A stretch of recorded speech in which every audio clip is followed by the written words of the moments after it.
Aujourd'hui, ce sont les acteurs des filières des produits forestiers non ligneux qui sont à l'honneur et à travers eux, mon département ministériel dans son ensemble. Honorables invités, mesdames et messieurs, le secteur des forêts demeure un secteur clé de développement socio-économique du Burkina Faso et de la lutte contre les effets néfastes du changement climatique.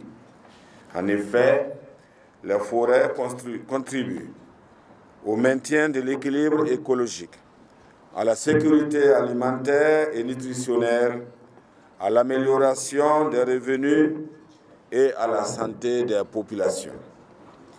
La valorisation des produits forestiers non ligneux constitue une thématique d'actualité au niveau international et particulièrement pour les pays en voie de développement en matière de lutte contre la pauvreté et la malnutrition. Le gouvernement du Burkina Faso a clairement inscrit ses priorités dans la promotion, par la promotion et la valorisation des produits forestiers non ligneux.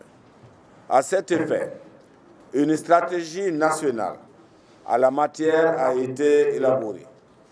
Le second plan d'action de cette stratégie est en cours de mise en œuvre.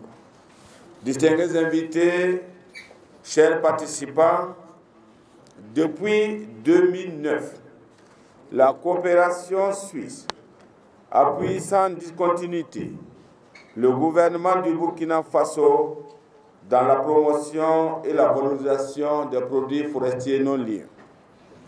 Cet appui s'est illustré à travers plusieurs phases. L'objectif global de la phase 3 est intitulé ainsi qu'il suit. Les ménages ruraux et périurbains, y compris les personnes déplacées internes, les femmes, les jeunes, améliorent leur production et sécurisent leurs revenus à travers l'exploitation durable des filières des produits forestiers non ligneux et un meilleur accès au marché.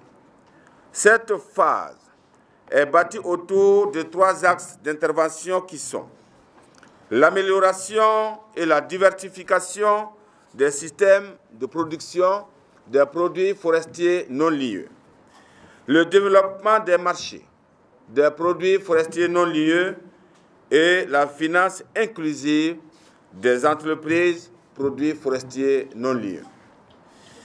Troisièmement, la création d'un environnement favorable au développement du secteur produits forestiers non ligneux. À terme, plus de 400 personnes bénéficiaires directes et indirectes seront impactées par l'intervention de ce programme.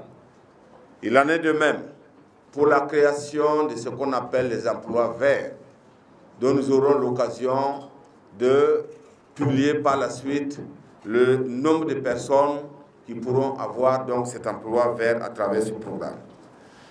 Le financement mobilisé par la coopération suisse et la coopération néerlandaise pour cette phase est de 5 milliards 700 millions de francs CFA. La contrepartie nationale pour cette phase 3 est de 570 millions de francs CFA. La durée de cette phase 3 est de 4 ans, allant du 1er janvier 2021 au 31 décembre 2024. Les zones d'intervention sont les régions du sud-ouest, du centre-ouest, du nord, du centre-nord et du Sahel. Au-delà des questions classiques de développement, et tenant compte du contexte de la COVID-19 et de l'insécurité, cette phase a intégré dans son approche globale la prise en compte des questions humanitaires. À cet effet, elle prend en compte des investissements structurants au profit des personnes déplacées internes et leurs autres. Il y a les deux, hein, les déplacés internes et les familles qui les accueillent.